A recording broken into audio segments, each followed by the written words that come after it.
Hello, welcome back to another video. I'm excited to go live once again in the group. And this week, I'm tackling emotional eating. Something that as I see more clients in my program, the more I coach people, the more I realize that this is something that we all struggle with. Emotional eating is definitely a big struggle for so many women and men. But in today's video, we're going to talk about how to break free from emotional eating, how you can actually stop identifying as an emotional eater, and some ways that you can tackle emotional eating that are actually practical. So I'm actually going to give you a lot of practical steps in today's live training. And I think you're going to walk away with a lot of practical steps and strategies to actually do something about emotional eating, not just hope that you could break free from it or try to break free using willpower, because we know that doesn't work. So I'm actually going to give you some actionable steps today to break emotional eating. So I'd love to know if you're watching this live. So drop in the comments #live. And if you watch this on the replay, post #replay. So, okay, let's dive right in. How to stop using food as therapy. Look, using food to regulate emotions and regulate your mental state is extremely common. So I'm not going to sit here and pretend like I have all the answers and like I'm super perfect, or that, you know, it's something that you only struggle with. You're not alone. We all struggle with, even I as a coach, I sometimes have days where I also battle with this. And so don't feel like you are the only person who struggles with this. This is a very common thing that we all battle with. Now, stress eating and eating away at your feelings or eating your feelings is something that I think we all commonly do. However, that doesn't mean that you need to identify as an emotional eater. So I think that what can happen is that we start to become our habits. We're not our habits, okay? So remember that it's a habit that has been learned. Emotional eating and turning to food as a way to mask your feelings, as a way to manage and regulate your feelings and emotions and stress has been a habit that you've probably done over and over again, and now it's become a pattern. It's just become something that you might do on autopilot. And so I want you to remember that you're not broken, that it's not a fault, it's just a habit, it's just a learned behavior. And so you need to understand that in order to break a bad habit and a learned behavior, you need to replace it with something new. You need to start looking at new ways to handle your emotions. And so we're going to talk about that in today's video. So the story that you're telling yourself that you're an emotional eater is not serving you, okay? So you're always telling yourself, oh yeah, I'm an emotional eater, or oh yes, I can't stop eating chocolate, or this is the time of the month and this is how I always do, this is how I always struggle with my period. I always eat my feelings, or oh, my period's on its way, I gotta go buy a tub of Ben & Jerry's. Like, these are very typical things that we say to ourselves, but they're actually not serving us at all. They're just keeping you stuck, and you're now identifying with being an emotional eater, and now you identify as being an emotional eater, and that is so far from who you are, okay? So it keeps you from reaching your goals, okay? So identifying as an emotional eater actually keeps you from reaching your goals, because if you're one of those emotional eaters, especially during the time of the month where you always give in to your cravings around your period and your emotional state around your period, and you're on a fat loss phase, or you're trying or attempting to lose weight, then it's always going to set you back. So you'll be like taking 2 steps forward and then 3 steps back every single month. Unfortunately, those of us who still menstruate, we can't stop our period, right? So we have to find ways to actually tackle and focus on actually breaking this habit. So identifying as an emotional eater will stop you from reaching your goals, and it also acts as a replacement for you to actually address your current emotional and mental state. So eating your feelings is actually preventing you from actually getting to the root cause of how you feel. And so unless and until you actually address those feelings, your emotional state, your mental health, your mental state, you're never going to stop being an emotional eater. And that is the reality of the matter. It doesn't matter how motivated you are. It doesn't matter how badly you want to lose weight. It doesn't matter how badly you actually want to stop emotional eating. None of those things matter until you actually face the elephant in the room. So I'm going to give you some tips today on actual ways that you can actually face your emotions and figure out what is going on.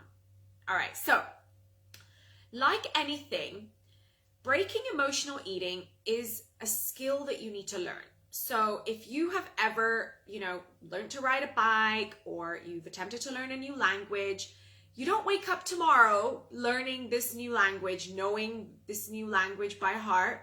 And you certainly don't wake up tomorrow, being perfect at it either.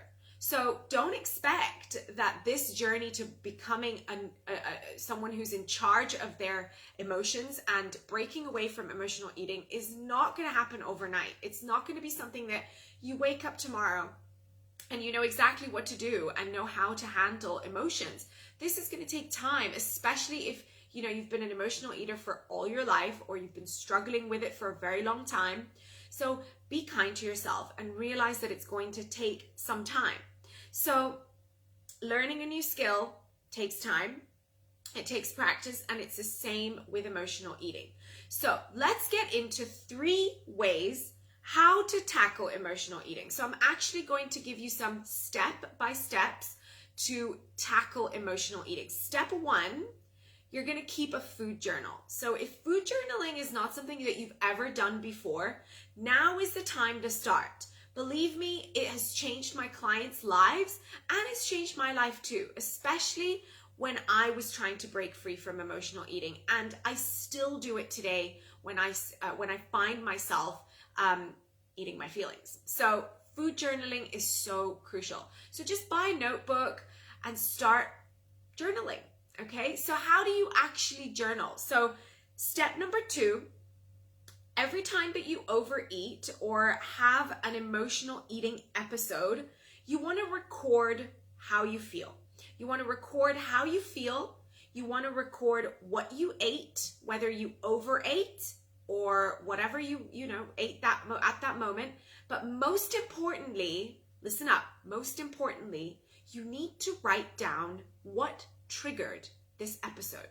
So for example, if you've had a really stressful day at work and your boss was screaming at you and you had no freaking clue how to fix the problem, so you left the office, you came home, and all you did was literally brew in your head about the day and how it went and your boss and the problem, and you can't fix it, and blah, blah, blah, the whole story. And this, pent up emotional state got worse and worse. So by the time you get home, you go and you look for, you search for chocolate, or you order on Deliveroo a piece of cake. I don't know. Whatever it is, you've got to write down what triggered it. And sometimes you might not know immediately what triggered it, but it's something that if you keep practicing and you dig deep, you'll start noticing patterns. And that brings me to number 3, is look for patterns. So when I did this, I realized that my pattern was I always turned to food when I was bored. So if I was at home and I had nothing productive to do, I would turn to food, even if I wasn't hungry. And so I learned that my trigger was boredom. Okay, so I started realizing that I was eating out of boredom.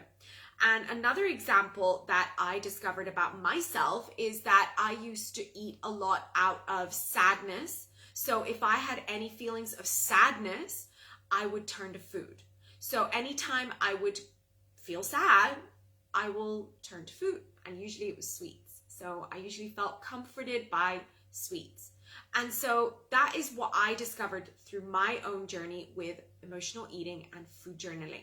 So a lot of my clients, when they first start doing this, they feel frustrated because they don't see immediate results. And you know what? It's okay. But realize that it's not going to be something that you immediately discover about yourself, especially if you've never done this. At first, it might feel really uncomfortable, it might feel almost ridiculous, and it might feel completely useless. But the more you do it, the more you write down exactly what you ate, where you ate it, when you ate it, how it made you feel, what triggered the emotions, you start noticing patterns, and you can't change anything unless you're aware of it. So there's no point in trying to change your emotional state if you have no idea why you feel that way in the first place. So really, really crucial. Okay, so those 3 steps, keeping a food journal, and every time you overeat, you write down exactly what happens and the triggers, and then you look for patterns.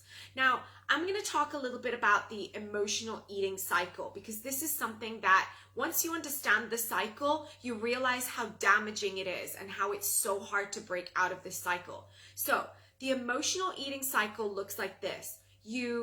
Something happens and it upsets you. Okay, so something happens in your life and it disturbs your mental or emotional state. You feel an overwhelming urge to eat. Okay, this is something very common. It's usually to fill a void. It's usually to fill a need.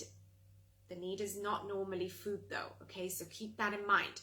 Then you eat, usually more than you know you should. So it's not that you just eat normal food. It's that you actually overeat. So it usually is accompanied by overeating, okay? So it's a feeling of emptiness that you feel, and so you want to feel full, all right? And that's why you eat and overeat. And then you feel guilty. So this is where once you've finished eating, once the episode is over, you feel guilty and you feel powerless, okay? You feel powerless over food. You feel powerless over your emotions. You feel guilty. You feel sad. You feel even worse. This cycle is so damaging, okay? It's so damaging, and it will keep you from reaching your goals. It will keep you from actually addressing your emotional and mental state. And sometimes, in many cases, it can lead to binge eating disorder and disordered eating habits. So you have to start tackling it the right way, okay?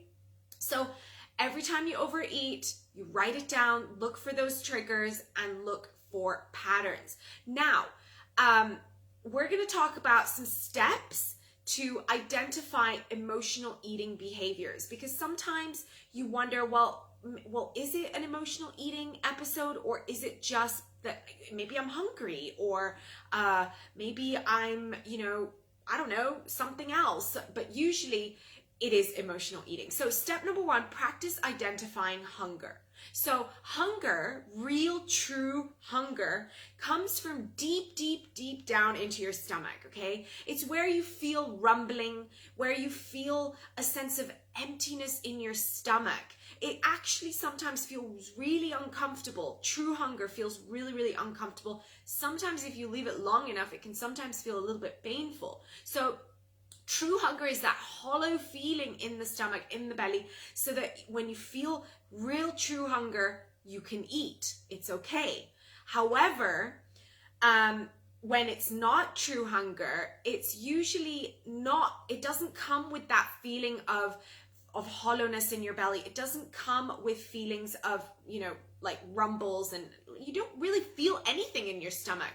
It usually feels very much something that's going on up here, okay? And usually right here in your heart center. You usually feel a little bit like tightening in your chest, and you feel a little bit of sense of like, I can't even explain it sometimes, but it's like that sense that I need to eat something right now. Like it's very, very like immediate, okay? True hunger comes on very slowly over the course of several hours. It doesn't come on instantly.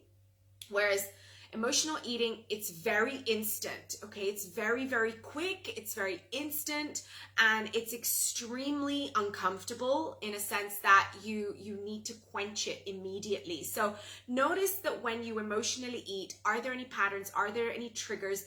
Feel the different feelings in your body and write them down so that when it happens again, you know the difference between true hunger and an emotional eating episode. When you're not emotional eating, here's something that you need to, think about. When you're not emotionally eating, when you're like, okay, and you're feeling great, whatever, brainstorm some non-food ways to soothe your emotions and have a list of self-care practices that you can turn to when these episodes actually happen. Because let me tell you something, when you're in the thick of it, you do not usually want to turn to your food journal, okay? You want to turn to that piece of cake. So you need to have an arsenal of tools in your tool belt that you know you can turn to straight away. So when you get that feeling, you know exactly what to do. It could be an activity that you know you can and want to do. So don't write down in your arsenal of tools that you're going to meditate if you're not someone who meditates, right? Because then it's not realistic for you. It's not something that you don't even want to do it. It's not something that you do very often. For me, my kind of top self-care practice that I find very, very helpful is going for a walk. So when I feel extremely sad or, feel any sense of, extreme emotional eating coming on, I usually exercise. And I'll give you an example. I had that happen to me today, actually. I was having a very stressful day, lots of things happening. And I was like, okay, I really, really want to eat right now. Like I wasn't even hungry. And so I went to the gym instead. So I went to the gym and I let it all out. I knew that was my way of coping. You need to find your way of coping. I can't tell you what's the best way for you. You have to come up with your own tools that work for you. It could be walking. It could be drinking water. It could be talking to a friend, calling up a friend. It could be reading. It could be having a bath. It could be something that will occupy your emotions and occupy your mind. Another thing that I want you to think about is catching yourself when you do emotional eat and observe the way it feels and name the emotion. I bet you've never done this before. So when you feel sad, catch yourself, take a moment, come back to your body. This can help a lot when you literally just sit and take 3 deep, long breaths. That just helps you bring yourself back to the moment and name the emotion instantly. Like, what is it that I feel? Angry. What is it that I feel? Sad. What is it that I feel? Frustrated. Like, name it. Like, call it out. That is one of the best ways to get outside of your head, okay?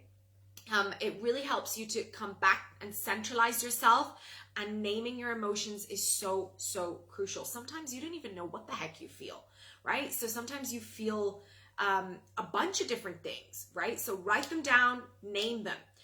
Next is auditing your environment, okay? So if you are, one of those people that you are kind of like sensitive to these kinds of things, you're a sensitive person, and you get triggered very easily. It's important to know yourself, okay? Knowing yourself and your triggers, remember the journal, right? When you know your triggers, you need to actually create an environment that is conducive to helping you break out of this emotional eating cycle. So if you are typically turning to sweets, don't keep sweets in the house, okay? Why would you do that? It's like an alcoholic keeping alcohol in his house when he's trying to get out of that addiction, right? So if you are one of those people that are addicted to sweets, get rid of them, put them out of the house. If you live in a house with other people, you need to, either take control. If it's your family, you take control and you say, no, I'm not doing this.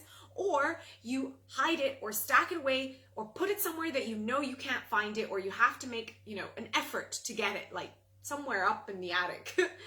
You know what I mean, right? So get rid of it, okay? Audit your environment. And just realize that it's going to take effort. This process is going to take effort. And finally is dealing with ongoing matters, okay? This is really the crux of the matter, is that if there's things that are deeper, if you've got things that are really bothering you, if you've got struggles that you can't handle, then maybe you need to seek additional help, okay? So don't wait until it gets worse. Don't wait until you can no longer handle the struggles and the emotions and the mental state. If you need therapy, seek therapy, okay? Deep counseling, seek additional support.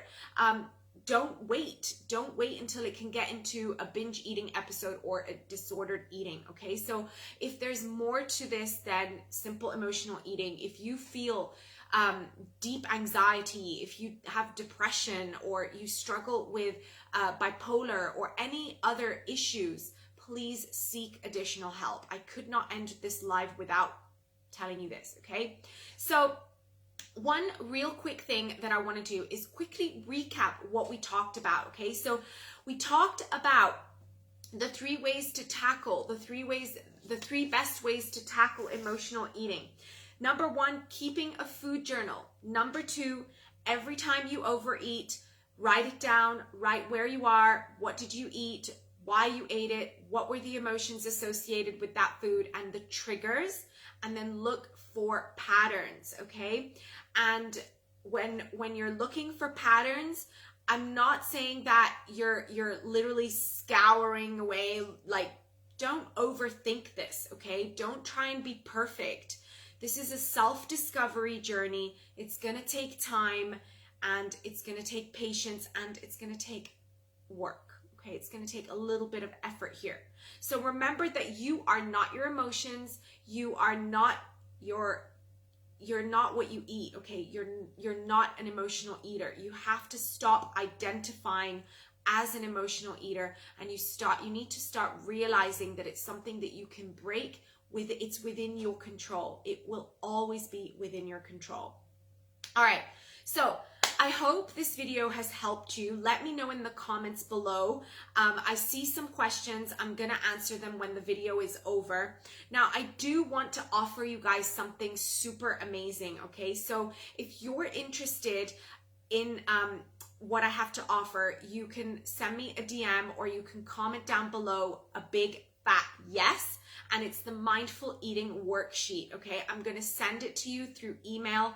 Let me know in the comments below a big yes if you want the mindful eating worksheet that's going to actually help you work through your emotions, and I'll send it to you via email. All right, guys. So I hope this live training has helped you, and remember that you're in control. Remember that you have what it takes to break emotional eating, and I'm here to help you as well. All right, so I cannot wait to hop on again next week for the next live training. If you have any issues, if you're struggling with anything that you want me to talk about, that you want me to do a live training on, whether it's nutrition, fitness, lifestyle, stress, sleep habits, you name it, I will do a video on it. So let me know. All right, so I hope you guys have a great time this evening. Have a lovely evening, and I will speak to you and see you in the next video. Bye.